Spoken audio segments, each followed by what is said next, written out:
The craziest thing about this whole XRP thing is that it was all planned from the very beginning.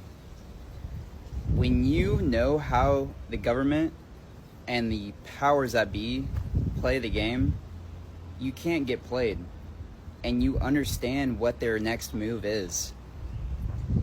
XRP has already been positioned for where the next liquidity crisis is going to hit next.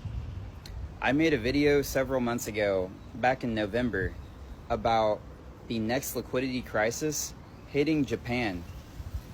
Japan is going to cause the reverse carry trade to happen when inflation hits Japan because of the oil crisis happening in Iran. XRP has been placed in Japan, within the central banks of Japan, for 2 years at this point. Why do we think that is? It was never if, it was always when will XRP be implemented?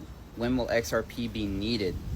Because XRP's use case is how broken the system is. So the more broken it becomes, the more they need XRP. Also, the geopolitics had to be scripted in the correct way for this whole XRP thing to be needed. Perfect example in Japan and in Iran for when Iran shuts down the Strait of Hormuz. This is all happening in real time, guys. This is the best time to be an XRP holder. And I just want to say one last thing. I never like to see innocent lives being taken. It's sad. It's sad that the governments and the powers that be never let a good crisis go to waste. They're always going to inflict the most amount of pain in situations like this.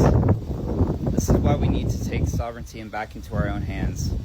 This is why we need to choose which path we want to take right now. This is why XRP is going to be so valuable in the future, because it will allow so many people to have sovereignty.